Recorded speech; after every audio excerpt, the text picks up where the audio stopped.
پیارے دوستوں، آج سے ہم نے اردو کہانیوں کا نیا سلسلہ شروع کیا ہے۔ اس سلسلے کی پہلی کہانی جو ہم آج آپ کو سنانے جا رہے ہیں اس کا نام ہے جیسی کرنی ویسی بھرنی۔ واہ واہ واہ۔ عزیز دوستوں، کسی شہر میں ایک بہت مالدار اور نیک دل شخص رہتا تھا۔ اس کے دو بیٹے تھے۔ وہ انہیں محنت کر کے حلال مال کمانے اور غریبوں کا خیال رکھنے کی خوب نصیحت کرتا تھا، اور خود بھی بڑھ چڑھ کر صدقہ خیرات کرتا تھا۔ جب اس کے انتقال کا وقت قریب آیا تو اس نے بیٹوں کو نصیحت کی کہ مل جل کر رہنا، ایک دوسرے کا بھی خیال رکھنا، اور دوسرے مسکین غریب لوگوں کا بھی دکھ درد بانٹنا۔ اس کی آنکھ بند ہوتے ہی، یعنی انتقال کے بعد، اس کے بڑے لڑکے نے چھوٹے بھائی سے اپنا رویہ بدل لیا، اور دوسرے غریبوں کے ساتھ تو کیا حسن سلوک کرتا، اپنے ہی سگے بھائی کو ظلم و ستم کا نشانہ بنانے لگا۔ نقد روپے بھی سنبھال کر رکھ لیے۔ اس میں اللہ تعالیٰ کا حکم پورا نہ کیا۔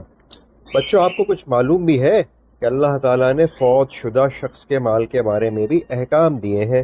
جی ہاں، یہ بتا دیا گیا ہے کہ میت کے مال میں سے دینی شرائط کے ساتھ کس کس کو کتنا حصہ مال اور جائیداد وغیرہ میں سے ملتا ہے، جس کو علم میراث کہتے ہیں۔ اس مرحوم نیک شخص کا باغ بھی تھا۔ اس میں پھلوں سے لدے ہوئے درخت بھی تھے، دودھ دینے والی گائے بھی اس کے یہاں پلی ہوئی تھی، اور دیگر کپڑوں اور استعمال والے سامان کے ساتھ ایک قیمتی کمبل بھی تھا۔ بچوں، اس ظالم اور نادان لڑکے نے سب کچھ تو مکمل طور پر اپنے قبضے میں لے لیا، ان تین چیزوں یعنی درخت، کمبل اور گائے کے بارے میں بھی سخت اور کڑوے لہجے میں چھوٹے بھائی سے کہہ دیا کہ بس کان کھول کر سن لو، کمبل دن بھر تمہارا ہے اور رات کو میرا ہے، درخت اوپر کے حصے سے میرا ہے اور نچلے حصے سے تمہارا ہے، اور گائے کو چارہ گھاس وغیرہ تم کھلاؤ اور دودھ دہنے کا کام میں کروں گا۔ اب یہ بے بس اور بیچارہ بھائی گائے کا منہ دھلواتا، چارہ کھلاتا، گلے کی رسی جھول صحیح کرتا، اور دوسرا بھائی گائے کا تازہ دودھ خوب پیتا اور چھوٹے بھائی کو کچھ نہ دیتا۔ اس طرح دن بھر کمبل کا بھلا کیا کام تھا؟ چھوٹا بھائی کمبل کو دن بھر ایک جگہ لپیٹ کر رکھا رہنے دیتا، اس کو جھاڑ کر اس سے دھول مٹی دور کرتا، اور رات کو نرم گرم آرام دہ کمبل اوڑھ کر بڑا بھائی سوتا، اور یہ چھوٹا بھائی سردی میں ٹھٹھرتا اور سکڑتا۔ اس طرح بڑا بھائی درخت سے خوب پھل توڑ توڑ کر کھاتا اور اپنے لیے جمع کر کے رکھتا، اور چھوٹا بھائی درخت کی جڑ میں پانی دیتا، تنا صاف رکھتا۔ کئی مہینے اسی طرح گزر گئے، مگر آپ کو تو معلوم ہے کہ ظلم جب بہت بڑھ جاتا ہے تو اللہ پاک ظالم کی رسی ایک دم کھینچ دیتے ہیں۔ بچوں، ظلم تو ذرہ برابر بھی ظلم ہی ہے، اور جو بھی ظلم کرے اللہ تعالیٰ کے نزدیک مجرم ہی ہے، اور اللہ تعالیٰ کے دربار میں تو ایک ذرہ اور دھاگے برابر بھی ظلم نہیں ہوتا، اس لیے رحمان اور رحیم کو بھی ظلم پسند نہیں۔ ادھر اس مظلوم بھائی نے اللہ تعالیٰ سے بہت گڑ گڑا کر دعائیں کی کہ اے اللہ، میرے لیے آسانی فرما دے۔ تو اللہ تعالیٰ نے اپنی قدرت سے اس مظلوم کی پریشانی دور کرنے کا ارادہ کر لیا۔ دنیا میں اس کی صورت یوں ظاہر ہوئی کہ ایک نیک دل بوڑھے میاں اس مظلوم بھائی کو مل گئے، اور اس کی پریشانی کی ساری وجہ سن کر اس کو کچھ مشورہ دیا کہ صبر کرو، ہر تکلیف کے بعد ضرور راحت ملتی ہے۔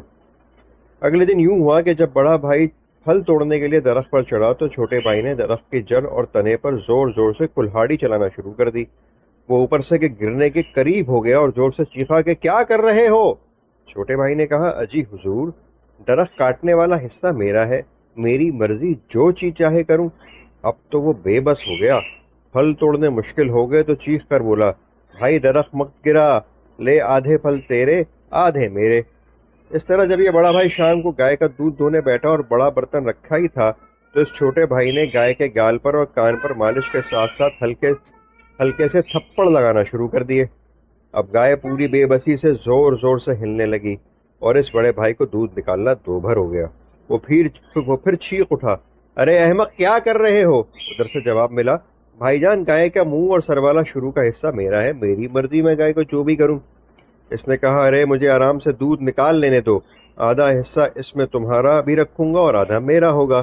تم بھی اس کی صفائی کا خیال رکھتے ہو، گھاس چارہ کھلاتے ہو، آج سے اس میں تمہارا بھی حصہ ہے۔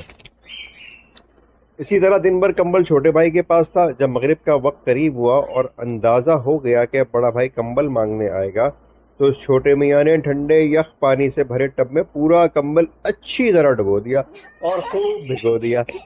بڑے بھائی جان نے جو ٹھنڈا یخ گیلا اور ٹپ ٹپ قطرے گرتا اور پانی سے بھرا کمبل دیکھا تو یہ صاحب بہادر بڑے سٹ پٹائے کہ یہ کیا ماجرا ہے۔ فوراً ڈانٹ کر چھوٹے بھائی سے کہا، کمبل کا یہ کیا حشر کیا ہوا ہے؟ چھوٹے بھائی نے کہا، بھائی جان کمبل دن بھر میرا ہے، میں جو چیز چاہے کروں، رات کو آپ کا ہے، آپ کے حوالے کر دیا۔ اب تو بھائی جان بہت زیادہ سٹ پٹائے، جھلا کر بولے، کل صبح اس بڑے کمبل کو دھوپ میں ڈال کر فوراً سکھاؤ اور کسی درزی سے اس کے 2 ٹکڑوں میں کٹواؤ، پھر آدھا میرا اور آدھا تمہارا ہوگا، اس طرح دن اور رات کا جھگڑا بھی ختم۔ بچوں کچھ سمجھے آپ؟ جب اللہ تعالیٰ نے اس مظلوم شخص کی مدد کا فیصلہ کر لیا تو بڑے بھائی نے خود ہی پھلوں کا حصہ، گائے کا تازہ دودھ اور آدھا کمبل چھوٹے بھائی کو دے دیا، کیونکہ واقعی سب چیزوں میں اس چھوٹے بھائی کا حصہ بھی تھا۔